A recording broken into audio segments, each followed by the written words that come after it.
Okay, thank you for joining me this Monday morning for this burst of innovation. I am, as I always am really, but really looking forward to this one because I've discovered that this exercise and this kind of mindset around it that I'm going to walk you through really does help people see how to expand their thinking, expand the ideas and hence the solutions that come out of that thinking, whether that's something that you're doing solo or with a team. So I want to share just a little bit of a story with you, and then I want to go through this exercise with you, kind of show you how it works. I actually referenced it in one of the book launches, one of the live streams. Actually, I think it was the 3 p.m. one, but I want to go a little bit deeper. And then I want to explain the 3 reasons why this matters so much, that it's not just a fun exercise that you can do by yourself or with your team, but also really produces results. So let me share a story with you. So I was working with Red Robin, so the restaurant chain. And this was before, all this was, I think it was early last year or the end of the year before. Days are running together, but sometime in the last couple of years. And I had a team of about, I think it was about 35 in the room. And we were trying to come up with some solutions for a challenge that they were facing. And what typically happens in a session when we're trying to solve a problem, and I think you see this in, it doesn't have to be an official brainstorm, you see this in meetings, you see this in brainstorms, you see it when you're kind of working by yourself, is everybody kind of at first funneled down this one path, right? We all kind of headed in one direction. I think we threw the challenge out there in a really clever or smart, very concise statement, but then everybody started heading down the same path. It wasn't that we had groupthink, but it was that you could see the path that we were going down just got narrower and narrower and narrower as we kept trying to find a solution until we landed on one solution. Has that ever happened to you where it's like you want to start broad, you know you should go wide, expand your thinking, and then get to the solution, but instead you end up down this narrow path of thinking until you're so narrow that you're kind of forced into one solution? So when I realized that was happening, I brought in this exercise that I've done many times. It helps us expand our thinking. And what it forces us to do in a good way is actually open up that lens and open up all those paths so that we're going down multiple paths at any given time. But what it really does, and I think the reason it works so well, is that it provides structure for being expansive and innovative. I think I'm sure you've experienced this. In fact, I know from some of the conversations I've had with some of you one-on-one where it's like, yes, we want to be expansive. We want to look all the directions. We want to be innovative and explore different solutions. But when it comes time to actually do it, excuse me, when it comes time to actually do it, it's like, where's the starting point? How do I get to those new lanes of thinking? So let me share my screen. I want to show this to you because I think you'll really like how this works. I highly recommend that you take a screenshot. If you miss it, as always, I'll go back to it at the end. Let me pull it up. So this is actually from my book, Innovation is Everybody's Business. And we're actually going to do this exercise in the Everyday Innovators Tribe. So those of you who are already members, congratulations. I'm so excited that you're joining me. This is going to be one of the first exercises we actually deep dive into and do the work. I call this exercise Look All Ways. And here's what this, and it's from the book, like I said, here's what this exercise though allows us to do, why it's so cool.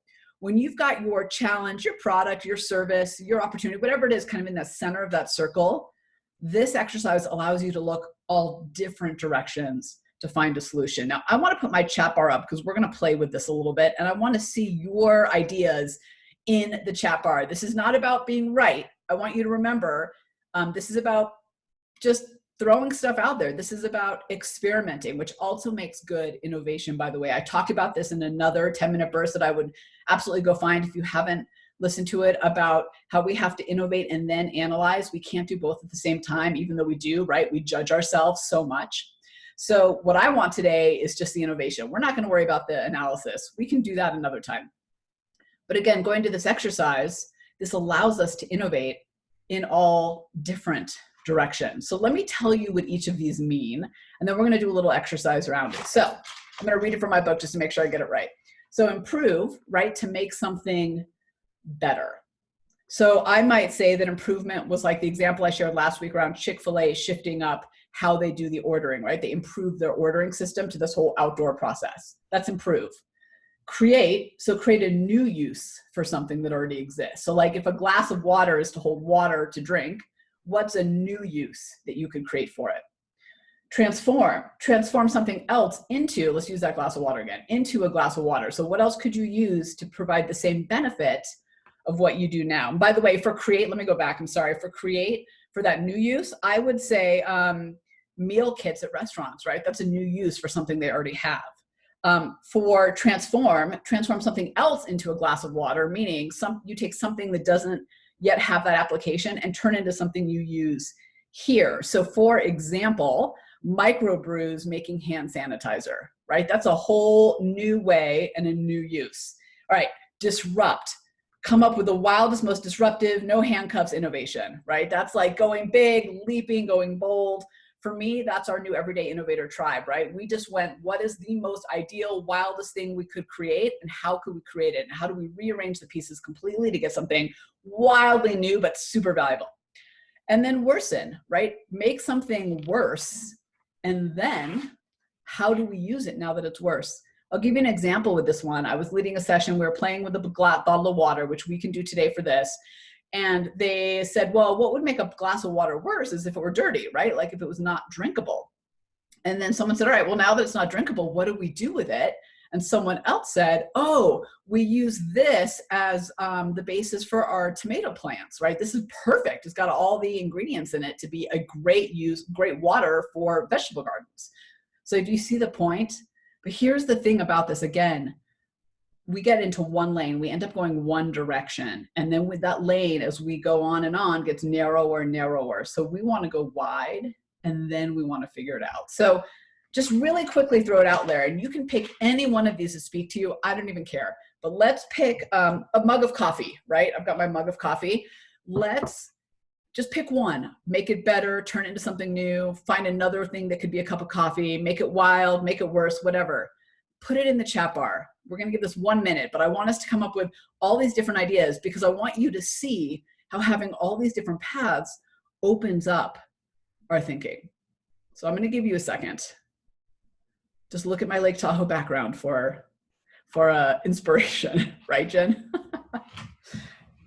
Put it in the chat bar. What's a way that you would take this coffee mug and make it better? How would you take this and turn it into something else? How would you transform it? How would you make something else a better coffee mug than this?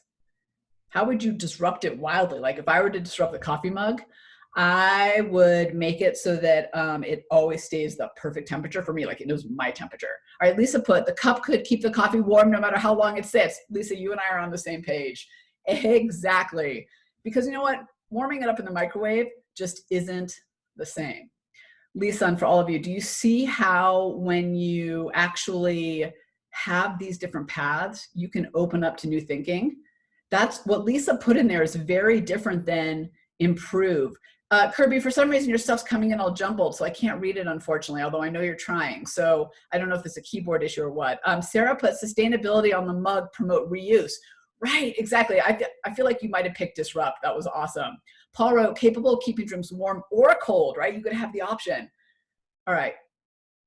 Do you see how when you have all these different paths to pick from, you can go far and wide and then come up with the innovation that's right?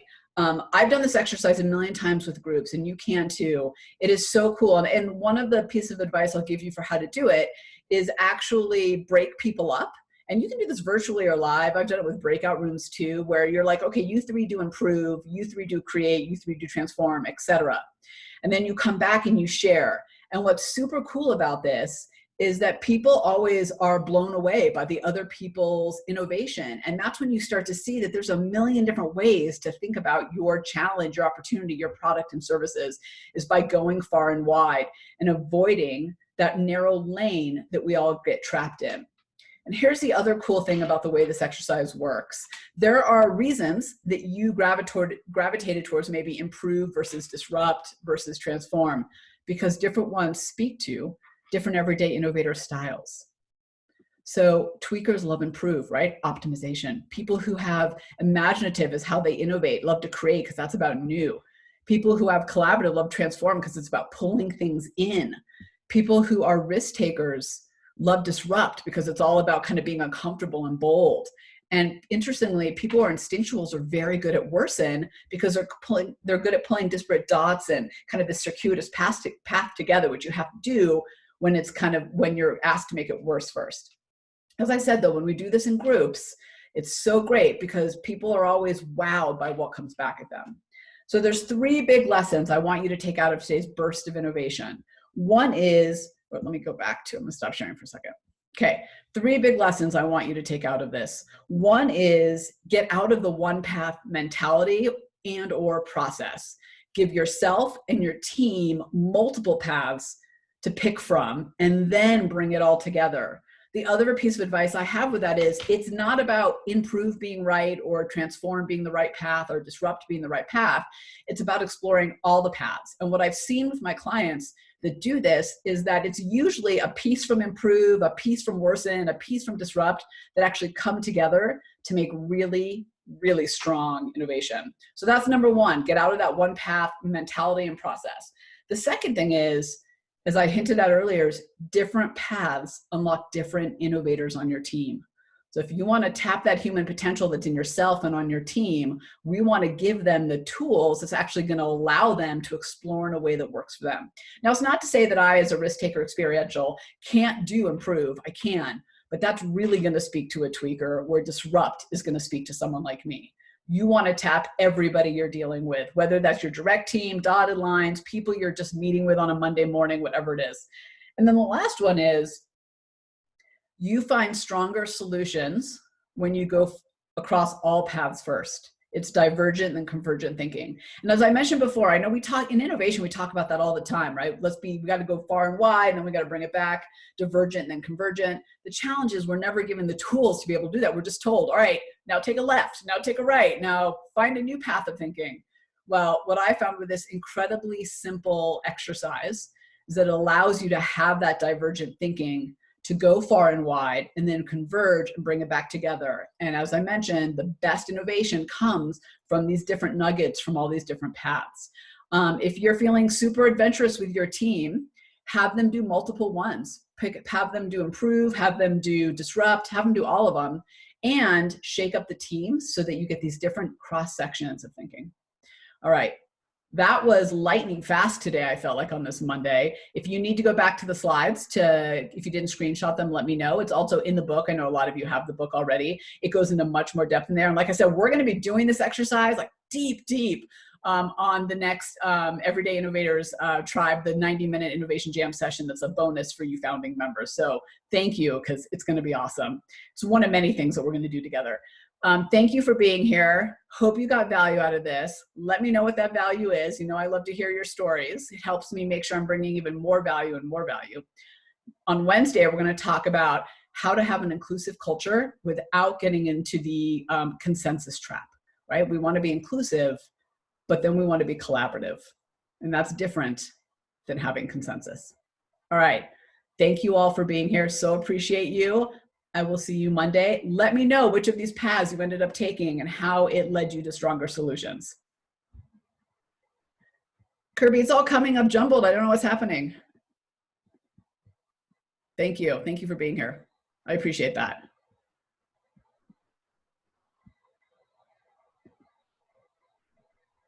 And now the moment where I have to shut off all the stuff. You're welcome, Paul.